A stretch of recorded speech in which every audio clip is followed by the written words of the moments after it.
میں اس کے اوپر ہاتھ رکھ کے یہ حلف دیتا ہوں کہ میں جو کچھ بھی کہوں گا سچ کے سوا کچھ نہیں کہوں گا۔ فضائل کے باب میں اہل سنت کا یہ وتیرہ بھی رہا ہے، بلکہ یہ ہمارا عقیدہ ہے کہ فضائل کے باب میں جو ضعیف حدیث ہے وہ بھی قابل قبول ہے، بلکہ یہ جو حج تمتع ہے، عمرہ اور حج جب جمع کرتے ہیں تو جب حضرت عبداللہ بن عمر رضی اللہ تعالیٰ عنہ، حضرت عمر بن خطاب رضی اللہ تعالیٰ عنہ کے بیٹے ہیں، جب حضرت عمر بن خطاب نے روکا تو انہوں نے حج تمتع کیا، تو کسی نے پوچھا آپ کے والد صاحب تو روک رہے ہیں، آپ کیوں کر رہے ہیں؟ تو انہوں کا ایک جملہ ہے، قربان جاؤں، وہ کہتے ہیں میں کلمہ محمد رسول اللہ کا پڑھتا ہوں، عمر بن خطاب کا نہیں پڑھتا، میں وہ کام کروں گا جس کا رسول اللہ نے حکم دیا ہے۔ تو اسی لیے اویس ربانی صاحب، میں اس لیے لوگوں کو چبھتا ہوں، اس لیے مجھے یہ سنیت سے نکال دیتے ہیں، یہ رافضی کے مجھے ٹائٹل دیتے ہیں، شیعہ کے مجھے القاب سے نوازتے ہیں کہ میں ببانگے دہل اثر سنیت کا چہرہ لوگوں کے سامنے رکھتا ہوں۔ یہ سو کالڈ نام نہاد جو سنی تھے، جو ٹھیکیدار بنے پھرتے تھے سنیت کے، فلاں سنی نہیں رہا، فلاں رافضی، فلاں شیعہ، انہوں نے اہل بیت اطہار کے مقام اور مرتبہ کو منیمائز کر دیا، اور اہل بیت اطہار کے جو دشمن تھے 1400 سالوں میں، جو ہمارے اہل سنت کے اکابرین جب خاموش کھڑے تھے، انہوں نے اہل بیت اطہار کے دشمنوں کو میکسیمائز کیا، انہوں نے علی علیہ السلام کی عظمت اور عفت کو منیمائز کر کے لوگوں کے سامنے یہ سنیت بیان کی ہے۔ لوگ سنیت کا نام سن کے بھاگتے ہیں، اور میں آپ کو واللہ باللہ تعالیٰ بتاتا ہوں، بے شمار اہل حدیث، میں ابھی آپ کی بات بھی کروا سکتا ہوں، دیوبند کٹر، وہ مجھے ملتے ہیں، کال کرتے ہیں، اور یہ میں اللہ اور اللہ کے رسول کو حاضر ناظر جان کر یہ جملہ کہہ رہا ہوں۔ وہ کہتے ہیں علامہ صاحب آپ نے ہمارے عقیدے بچا لیے، یہ جو کچھ آپ نے سنایا ہے ہمیں، یہ جو آپ نے حدیث باہر نکالی ہے، یہ کدھر تھی؟ ہماری تو عمریں گزر گئی علماء کو سنتے سنتے، ہمیں تو کسی نے یہ حقیقت بتائی نہیں تھی، ہم تو سمجھتے تھے یہ شاید شیعہ کا کام ہے اہل بیت کا ذکر کرنا اور حسین علیہ السلام کے غم میں رونا، یہ تو شیعہ کا کام ہے۔ تو اس لیے ان کو میں چبھتا ہوں کہ میں وہ بات کرتا ہوں اہل بیت اطہار کے بارے میں جو حق ہے، جو سچ ہے، جو قرآن ہے، جو حدیث ہے، جو امہات المومنین کے عقائد اور نظریات ہیں۔ بلکہ آقا علیہ الصلوۃ والسلام نے عیسائیوں کے لیے اپنی مسجد نبوی کے دروازے کھول دیے اور فرمایا کہ اے عیسائیوں، یہ محمد کی مسجد ہے، مسجد نبوی، اپنے مذہب کے مطابق تو میری مسجد میں عبادت کرنے میں آزاد ہو۔ اور وہ ریفرنس یہ ہے کہ آپ مثلا انجینئر محمد علی مرزا صاحب نے ایک ویڈیو میں علم کے حوالے سے کچھ ایسے کلمات کہے کہ صرف جھنڈا ہے، اس کی کوئی حیثیت نہیں ہے، اور اس کی پھر جہاں دین کی حقیقت نہیں رہتی وہاں یہ سب شروع ہو جاتا ہے۔ پھر ہم نے دیکھا کہ آپ ایک مجلس میں بیٹھے گئے اور آپ نے اس مجلس میں علم کی ہسٹری بیان کی، اور آپ نے بتایا کہ کتنی کتابیں اس کی عزت میں لکھی گئی ہیں۔ تو یہ کیا معاملہ تھا؟ اچھا، پہلی بات تو یہ ہے، آپ سے مجھے پتہ چلا ہے کہ وہ انجینئر صاحب نے اس طرح کہا تھا، میں نے ان کو مینشن کر کے کبھی بھی کسی کا جواب نہیں دیا۔ ہاں، وہ کسی پروگرام میں کوئی سوال کو کویسچن آ گیا ہوگا علم کے حوالہ سے، تو وہ میں نے جواب ضرور دیا ہوگا، اور ہماری بخاری ہو، مسلم ہو، پوری سیاستہ، میں وقت بچا رہا ہوں، وہ ہمارے جو محدثین مفسرین گزرے ہیں انہوں نے پورے باب باندھے ہیں علم کے اوپر، اس میں شیعہ کہاں سے آ گئے؟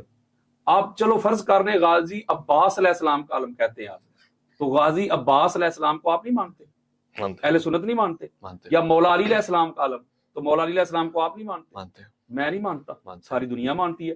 تو یہ علم جو آپ نے اٹیچ کر دیا، اس کو جوڑ دیا اہل تشیع کے ساتھ، یہ حق آپ کو کس نے دیا ہے؟ بلکہ خیبر کے روز، میں آپ کو بتاؤں، خیبر کے روز جو پہلا علم بردار تھا یا علمدار کہہ لیں، ہماری مستدرک للحاکم میں میرا خیال ہے کو 15 سے 20 احادیث پڑھی ہوئی، اس کے علاوہ بھی اہل سنت کی 20-25 کتابیں امام احمد بن حنبل تک، بخاری سے لے کے، کہ آقا علیہ السلام نے پہلا اپنا علم جس کو دیا وہ حضرت ابوبکر صدیق تھے۔ کہا ابوبکر یہ پکڑ علم، یہ میں ذمہ داری کے ساتھ کہہ رہا ہوں اور عوام کو کہہ رہا ہوں، کسی کو حوالہ چاہیے، ریفرنس چاہیے، وما علینا الا البلاغ، انبیاء کی سنت پہ میرا کام ہے صرف پہنچانا، کنوے کرنا، ڈلیور کرنا، منانا نہیں۔ آقا علیہ السلام نے سیدنا صدیق اکبر کو دیا، یہ پکڑو، علمدار بن جاؤ، علم بردار بن جاؤ، کمانڈر بن جاؤ، جاؤ جا کے حملہ کرو۔ اب حضرت ابوبکر صدیق علم لے کے گئے، حملہ کیا، مرب صاحب آئے، لشکر واپس تشریف لے آیا۔ میں ادب کے زمرے میں یہ بات کر رہا ہوں، کتاب میں ایسے نہیں لکھا۔ پھر اگلے دن آقا علیہ السلام نے علمدار چینج کر دیا، حضرت عمر بن خطاب کو علم دیا، آپ حملہ کریں، کمانڈر بن کے جائیں، جرنیل بن کے جائیں، سپہ سالار بن کے جائیں۔ آپ نے حملہ کیا، مرب صاحب آئے، لشکر واپس، اور جو کنورسیشن کرتے ہوئے لشکر واپس آیا ہے، جو اہل سنت کی کتابوں میں لکھا ہے اویس بھائی. میرا قصور یہ ہے کہ میں جو آپس میں کنورسیشن کر کے آ رہے تھے وہ نہیں میں آپ کو سنا سکتا, ورنہ یہ پڑھے لکھے جہاں بھی فتوا لگا دیں گے, گستاخی ہو گئی. جو ہماری کتابوں میں لکھا ہوا ہے, آقا علیہ السلام نے اگلے دن پھر کمانڈر تبدیل کر دیا. جب آقا علیہ السلام نے فرمایا نا بس ختم, اب کل علم مرد کو دوں گا جس کے ہاتھ پہ اللہ فتح دے گا, جو اللہ اور اللہ کے رسول سے محبت کرتا ہے, اللہ اور اللہ کا رسول اس سے محبت کرتا ہے. جملہ دینے لگا ہوں میں. تو صحابہ کہتے ہیں کہ ساری رات ہم دعائیں کرتے رہے. حضرت عمر بن خطاب کا فرمان سنو, وہ کہتے ہیں مجھ سے اللہ ساری زندگی بھر کی میری نیکیاں لے جاتا, کاش وہ جو کل والا علم علی کو ملا تھا وہ مجھے مل جاتا. اور حضرت سعد بن ابی وقاص, بخاری پڑھے مسلم پڑھے, کسی نے آپ کو بخاری سنائی نہیں, کسی نے آپ تک مسلم پہنچائی نہیں. حضرت سعد بن ابی وقاص کہتے ہیں کہ میری زندگی بھر کی نیکیاں چلی جاتی, ہائے علم مجھے مل جاتا. اس صحابہ تو ساری رات دعائیں کر رہے ہیں کل والا فتح والا علم ہمیں مل جائے, حالانکہ پہلے بھی ان کو ملا تھا. لیکن الگ بات ہے کہ وہ علم سنبھال نہیں سکے تھے. یہ گستاخی نہیں کر رہا, حقیقت بتا رہا ہوں.